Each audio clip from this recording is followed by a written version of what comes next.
ബാലസംഘം വേനൽ തുമ്പികൾക്ക് താന്യം വടക്കിലെ ഒന്നാം ഘട്ട സ്വീകരണം മുറ്റിച്ചൂർ കൊച്ചത്ത് അമ്പല പരിസരത്ത് വെച്ച് നൽകി.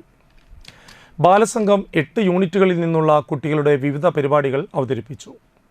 ബാലസംഘം വാളമുക്ക് യൂണിറ്റിലെ കൂട്ടുകാർ പാഴ്വസ്തുക്കൾ വാദ്യോപകരണങ്ങളാക്കി താളമേളത്തോടെ ആവേശകരമായി വേനൽത്തുമ്പി കലാജാതാംഗങ്ങളെ സ്വീകരിക്കുകയുണ്ടായി. തുടർന്ന് വേനൽത്തുമ്പി കൂട്ടുകാർ അവതരിപ്പിച്ച സംഗീത ശില്പങ്ങളും ലഘുനാടകങ്ങളും ഉണ്ടായിരുന്നു. വേദിയിൽ വെച്ച് തിരുവനന്തപുരം ജിമ്മി ജോർജ് സ്റ്റേഡിയത്തിൽ നടന്ന കേരള ഓപ്പൺ കരാട്ടെ മത്സരത്തിൽ കത്ത വിഭാഗത്തിലും കുമിത്തെ വിഭാഗത്തിലും സിൽവർ മെഡൽ നേടിയ ലിയ തൻവിനെ CP ജോസ് ട്രോഫി നൽകി ആദരിച്ചു.